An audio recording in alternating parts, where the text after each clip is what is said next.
Hi, I'm Shane. And I'm DK. I got a solution to all of your problems. Word? Why buy a bigger boat when you just catch a smaller fish?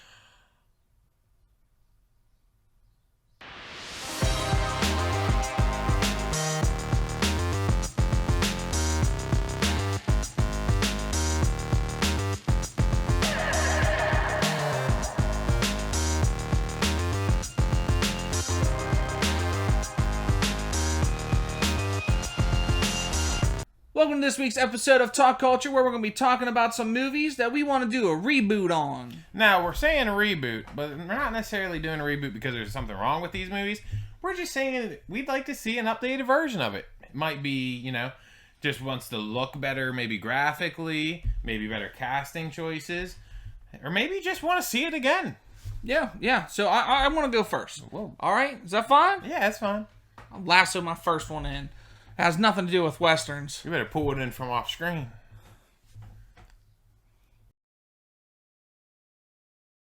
My first one, Friday the 13th. Okay? I'm sorry, I was watching the 2009. Did you know I was wearing a Friday the 13th shirt when you said that? Yeah, I didn't think about it. I didn't think about it.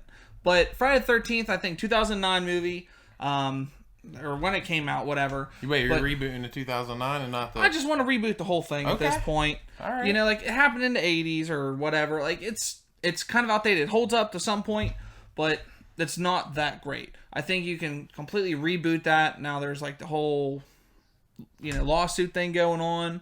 But... yeah, which is very unfortunate. Like, have you seen the 2009 version? When it first came out. It sucks. Yeah. It sucks. And you know what? I'm going to throw this out there. I'm pretty sure Jason sells pot in that movie. Really? I came to the conclusion of it today when I was watching that he has like a pot field. All right. The kids, they want to steal it. Well, he kills them. Kills all 5 of them. In like 10 seconds. seconds. Might have been his income. I mean, all right? You can't be messing on someone's income. Another guy steals some of his pot. He kills him too. That's where he gets the hockey mask. I'm telling you, he is a pot dealer. He smells it. Boom, he's going to get you. Well, and let's also say, he's always moving slow. He ain't necessarily running up on these people. Oh, he moves fast as hell in this one. Does he? I don't remember. Oh, yeah. I was shocked. I mean, I didn't remember because, like, this is the first time I've seen it since it came out. Mm-hmm. He runs. Full-blown sprint. Yeah, so like, I just want that one redone in total with the whole series, too. I think they could really put a nice spin. Understandable, because I'm a big Friday the 13th fan. You got the shirt, so. I got the shirt.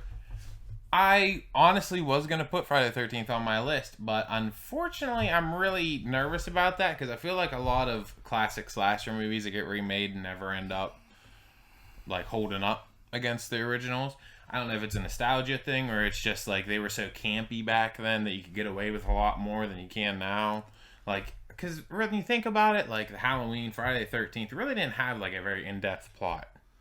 Like, it was very surface level, and now I feel like too many people nowadays need this big plot for a movie to be successful. So, that's kind of why I didn't put it on there, but I can definitely understand why you did. One last thought about it. I'd agree. Going off of that. He's a slasher. Michael Myers, Freddy Krueger, Jason, all slashers. Mm-hmm. They don't have to have a great story. Did the new Halloween have a great story? Nope. It was okay. Slasher film. That's all you need. Yep. Hey, I agree 100%. I appreciate that. But now, I'm going to move on to mine. What you got? In my number one, well, they're not really, we're not really holding these to a rating, right? These are just random. They're just random. So, I'm going to throw this out there, and I know this one's a little obscure, but Maximum Overdrive. I don't even know if I've seen Maximum Overdrive. Let me fill you in for all you guys that don't watch old, like, 1980s campy horror movies. That's me. Give me the finger guns, because I don't know. So, Maximum Overdrive was a Stephen King adapted movie from, I want to say, the mid-80s. Emilio Estevez was in it. And I feel like there was other people. I know that one girl that looks like the girl from the old Pepsi commercials in it, but it's not exactly her. It's the one girl of that one girl that looks like that girl. It kind of looks like her. You don't know her, but it looks like similar, her. Might be related. But so the movie is basically this, I think it was a comet comes to Earth, and it's like, I don't know if it's a comet from hell or something. I might be a little fuzzy on the premise, but it turns all of these machines evil, and they start killing people. And I know that you're thinking, like, it sounds like a very obvious Stephen King movie because that plot is ridiculous. Yeah. But it's like one of those 80s campy horror movies that's just like, I loved it, but I think you could do it so much better now and less campy, and it would just be like, it reminds me of like Killer Clowns from Outer Space. Right. Like it just has that like kind of fun to it. As much as a horror movie can have fun. The main machines trying to kill him is semi-trucks because they work at a truck stop. Oh, you know what? I do remember this now. If you would have said that initially, I'd have been right there with you the whole time. So they're stuck in a truck stop, and these semi-trucks are just like kind of circling them the whole time. But there's so many like, you know, horror movies are known for their like kind of kill scenes and stuff. Yeah. I mean, a guy gets ran over by a lawnmower. One guy gets pelted with a pop can, like the old-fashioned Coke vending machines. It just starts shooting out Pepsi cans at him.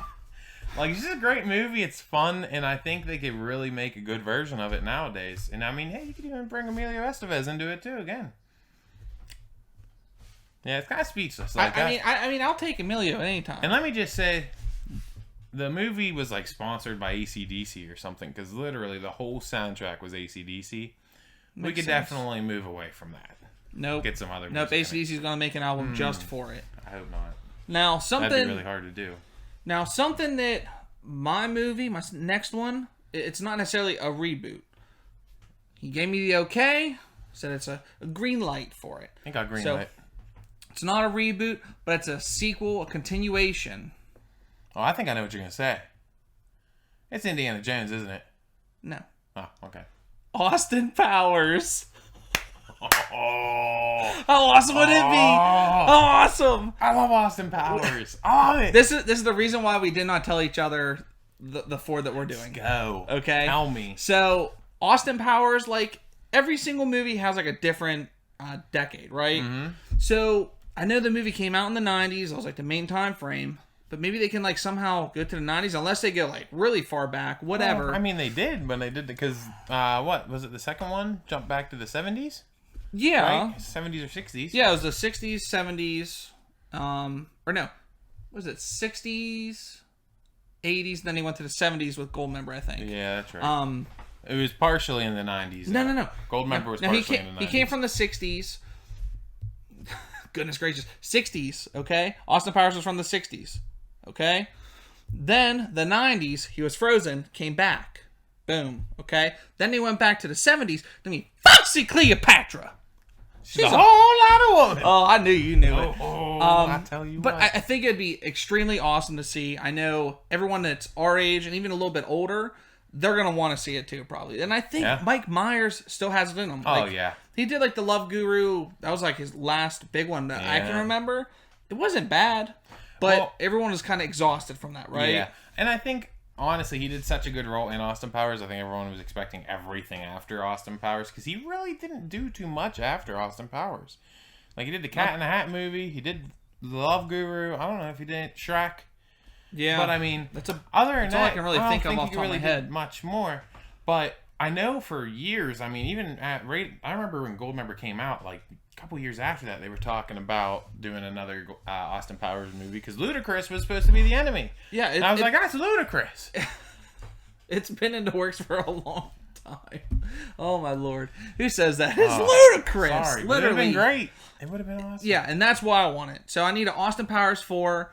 I don't know. I think the title could be like Austin Powers Shagged Around the World. Let's do it, Warner Brother. Let's get it together. It's gone on too long. So I hope you appreciate that. I love it.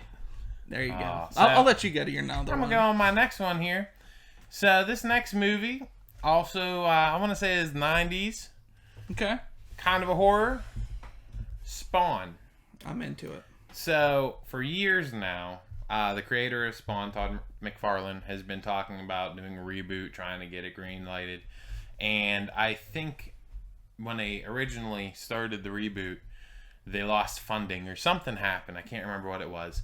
I don't think it was due to the hard R or anything like that, because they have to do it hard R. Yeah. Right? Oh, yeah. So I don't think it was that. He's been on about you can't do a Spawn movie that's like PG-13. You can't.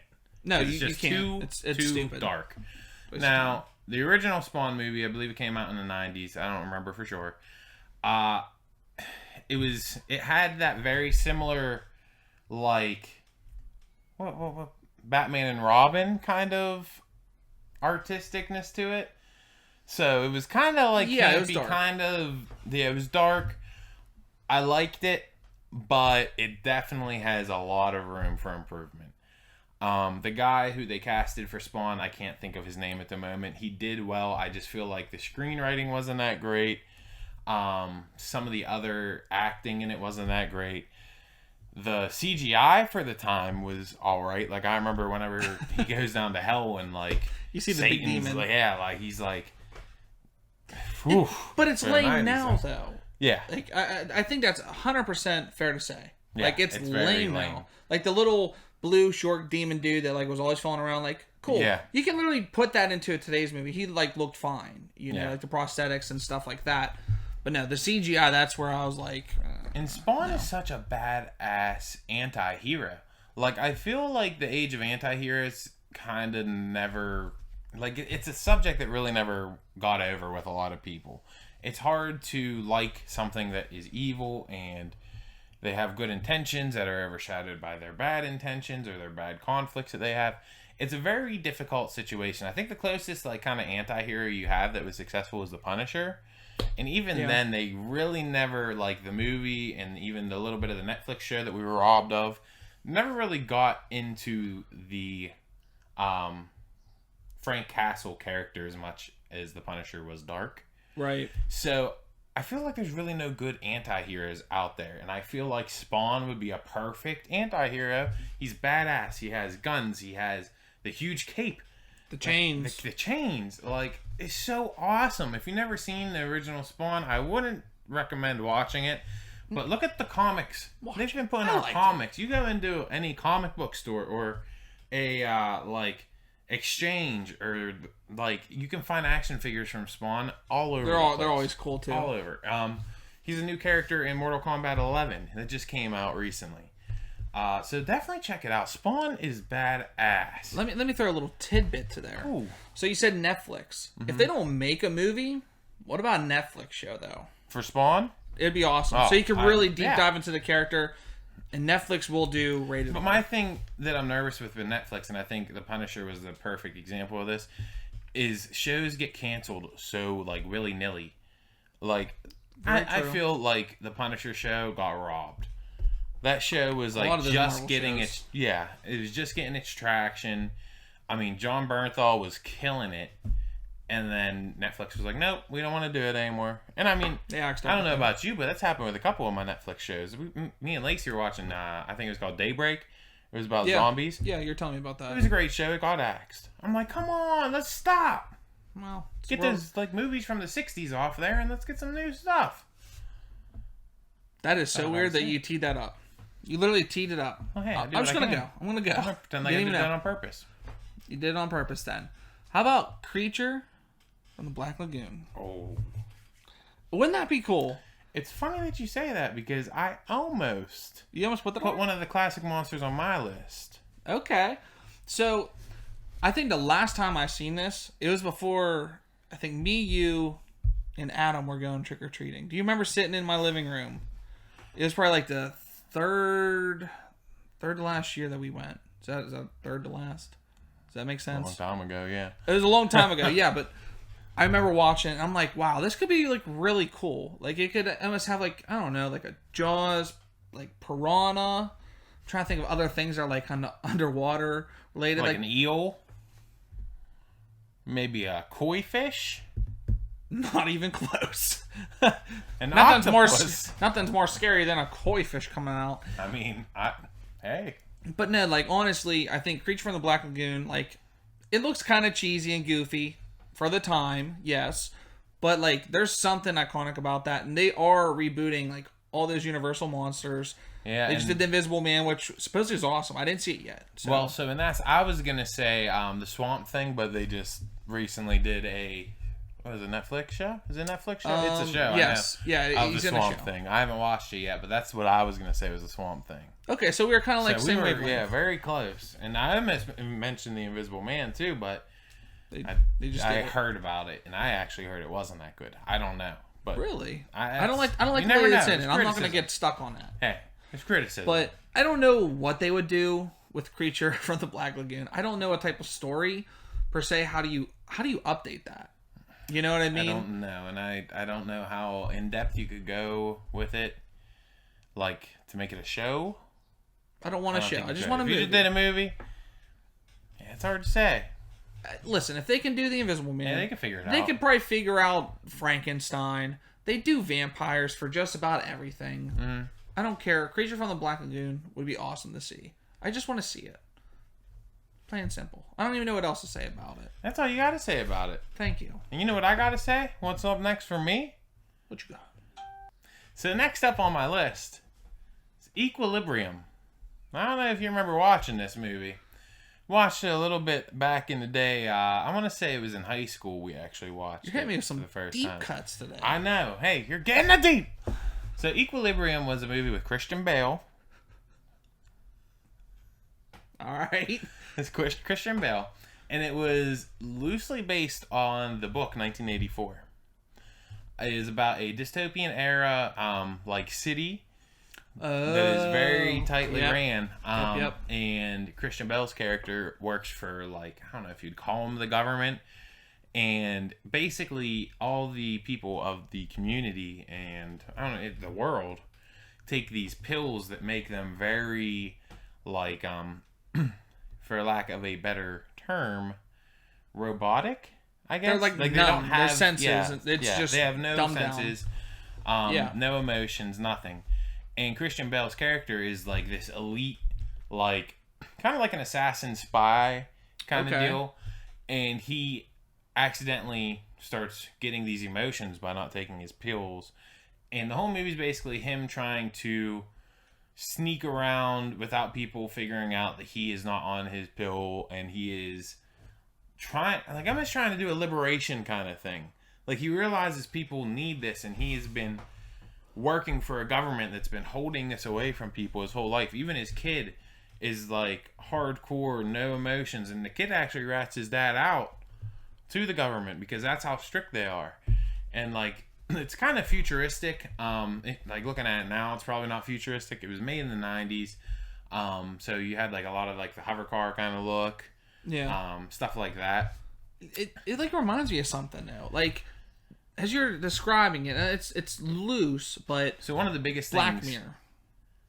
You heard that one, Black Mirror? It's kind of like Black Mirror. One of the biggest things about this movie that was real popular was the way that they fought in combat. Okay. Because they used guns, but they also used the guns as swords. So they would be fighting and how you would fight with a sword, but they would do it with their guns, and they would block people and do all this. It's hard to explain. So the choreography was a lot different. It was over the top. I mean, even for today, the choreography was fantastic. Christian Bale did great. Are you talking about almost a Matrix type of fighting? Very similar to the Matrix without the slowing down. They still had all the actions. They still shot. That sounds like very different, but to some degree, yeah. To wrap it up though, Equilibrium was a great movie. I really liked it. I think it would be so much better nowadays with the CGI that we have. Honestly, it'd be very hard to do a better job than Christian Bale as an action role in that movie. But I think it's possible, and I would love to see a remake of it. All right, I won't argue. I feel like you're teeing me up for things I just don't know. Is that the word today? Last time we had piggyback, now we got teeing up. No, I mean you didn't tee up my next one. You didn't. I might have. No, you didn't. I am now. You'll give me a mini drum roll, very light, so the microphone don't get it. Thank you. Stop. I'm ready. The Warriors.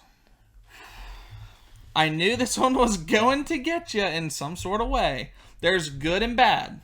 Okay? I wish I had bottles right now. Just hear me out. Okay? If you've never seen The Warriors, go watch it. It's a little film that I feel not a lot of people know about. My dad introduced me to it. They made a game from was Rockstar made it. Mm-hmm. But because Rockstar makes there's great game. There's R-rated, or M-rated games. Yeah, but it's one of those ones that like people don't know about. Yeah. So I Very think under the radar. I think they can really do it. I think just bring it up with the times. Like you can still make it look like it was in that time. You know what I mean? Like I'm fine with that. Yeah. Like With, the the face subways paint from the yes. I can't think of their name. The Baseball Furies. Yeah, the Baseball Furies. That group is like one of my favorite things. Like I've always wanted to be it for Halloween, and do different things. But the film essentially, it's like a whole bunch of gangs in New York. Not the gangs of New York, but they're all like fighting. Okay, they have their certain turfs. Like you have like these kids. They wear their overalls and their striped shirts with their rollerblades. I'm trying to think what they're called. The roller. I don't remember. They're called the Roller Boys now. The Roller Boys. The Roller Boys. Yeah, the Baseball Furies. You have like ones that are just like chicks, but they're not like necessarily fighting gangs, but kind of whatever.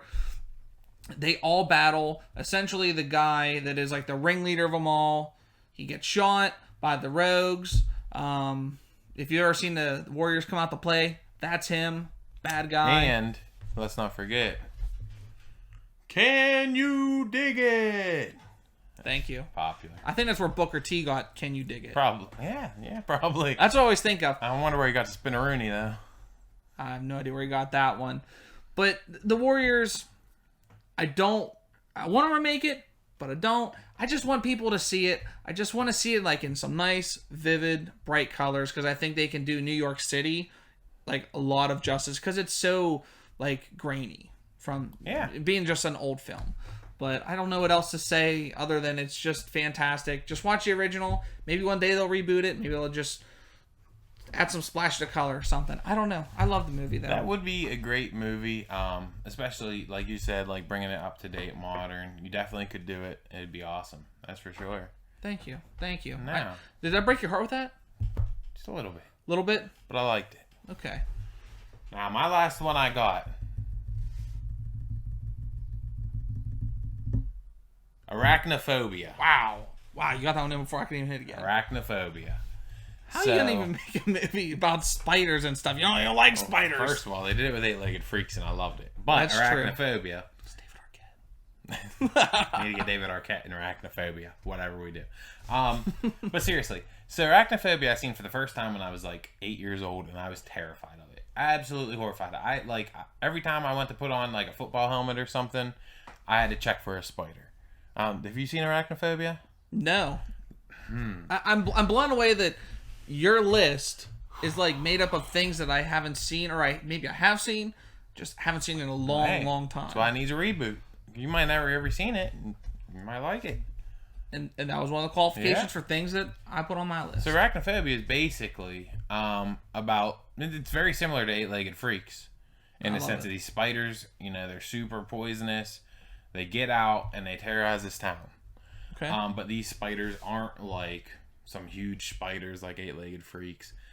They're just your normal spiders, and I think that's kind of what makes it super scary. So like a small spider like on a table. Like they're a little bigger. They're not huge. Okay, like this, like a big tarantula. Okay. Yeah, similar. One of the scenes, it crawls in this guy's football helmet. Guy puts a football helmet on, bites him, dies instantly. Like this isn't any kind of like you get a spider bite now or something like you're okay for a couple hours. Like this spider like kills you quick, instant. Okay.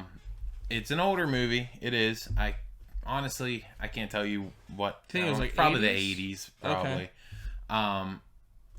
Good horror movie. Maybe you might not even call it a horror. Might have been considered a thriller. I definitely think you should make it as a horror movie nowadays. Everybody is afraid of spiders. Like very few people like spiders. No. Okay. I mean, you had a tarantula growing up, so you don't count. We had two. But most people, you had two. Yeah. I only remember one. There's definitely two. I wish I had a fake spider just to drop on you. So, you have a fear already right off the bat. People are afraid of spiders. Arachnophobia literally is the fear of spiders. Like, it's an easy scare. You can make a good movie out of it. Don't make it like Eight-Legged Freaks. Because that was purely a comedy, even though I've watched that movie 500 times in my life. Don't hate on Eight-Legged Freaks. But it's terrifying. Like I feel like that movie screwed me up for my life. We should just combine Eight-Legged Freaks and Arachnophobia. I'll let you do it. I don't know if I want to do that, man. That's scary. That's treacherous. So you can have like the thriller, the horror, and a little bit of the comedy. David Arquette makes his return. David Arquette needs to be in this movie. I won't watch it any other way. Okay. Hey, I like it. I like it. Let's hit me up with your last one.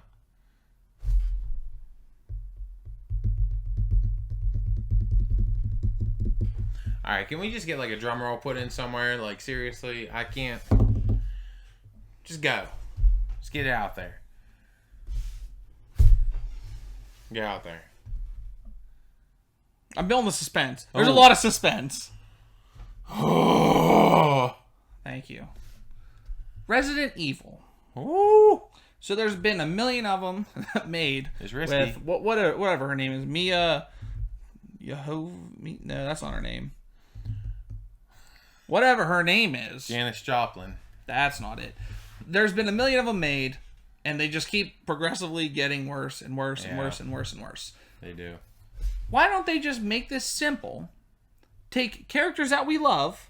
Leon Kennedy. Everybody loves Leon. Which, speaking of, let's get a moment. Get a little rest in peace for the voice actor of Leon Kennedy. Passed away a couple weeks ago. But I agree. Thank you. Yeah, just put Leon Kennedy. Have him as your main focal point.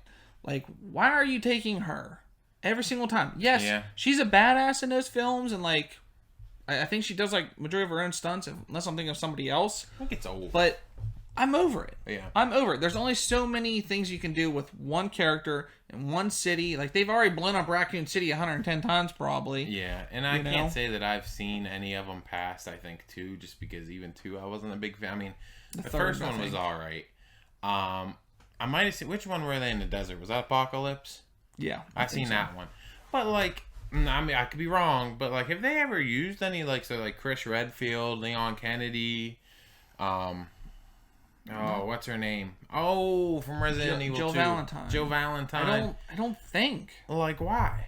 That's my point. Why do we gotta rely on making new characters? Like, go with what you already know. And literally, you can just build from there. Like, that's fine. And, like, I get probably the first 3, I'm like, okay, they're not bad. I can live with them. But just the character, it's so overdone. Like, how many times do you want to see Mad Max in a movie? Like whoever the actor is, it can be the old one or the new one. I'm over it. I don't want to see Mad Max 10. Yeah.